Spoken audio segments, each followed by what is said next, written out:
ಹಾಕೊಂಡಿರೋ ಬಟ್ಟೆ ನಾನ್ ನೋಡಿ ಸಣ್ಣ ಗುಟ್ಟೆ ಯಾರ ಮಗಳು ಕಾಣೆ ಇವಳು ಲೈಟ್ ವೆಟ್ಟು ಚಿಟ್ಟೆ ಸಿಕ್ಕಾಪಟ್ಟೆ ಕ್ಯೂಟು ಫ್ರಮ್ ಕರ್ನಾಟಕ ಸ್ಟೇಟು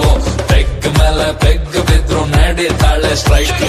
ಎಷ್ಟೊತ್ತ ಹೊಟ್ಟೆನ ಹಿಂದಕ್ಕೆ ಎಳ್ಕೊಂಡೆ ಇರೋಣ ಬಾಡಿನ ಫಿಟ್ ಆಗಿ ಇಟ್ಟಿದ್ರೆ ಹುಡುಗಿರಿಗೆ ಇಷ್ಟನ ಎಣ್ಣೆನ ಬಿಟ್ಟು ಇನ್ಮೇಲೆ ವರ್ಕೌಟ್ ಮಾಡೋಣ ಕುಡಿಯೋದು ಇವತ್ತೇ ಲಾಸ್ಟ್ ಅಂತ ಅನ್ಕೊಂಡು ಕುಡಿಯೋಣ ಶನಿವಾರ ಮೈಯಲ್ಲಿ ಫುಲ್ಲು ಜೋಶಿದೆ ನಾಳೆ ಭಾನುವಾರ ರೆಸ್ಟಿಗೆ ಫುಲ್ಲು ಡೇ ಇದೆ ತಿನ್ನೋಕೆ ಖಾರ ಖಾರ ಚಿಕನ್ನು ಫ್ರೈ ರೆಡಿ ಇದೆ ಲೋಟಕ್ಕೆ ಎಣ್ಣೆ ಬಿದ್ದ ಮೇಲೆ ಹೇಳಿ ಚಿಂತೆ ಏನಿದೆ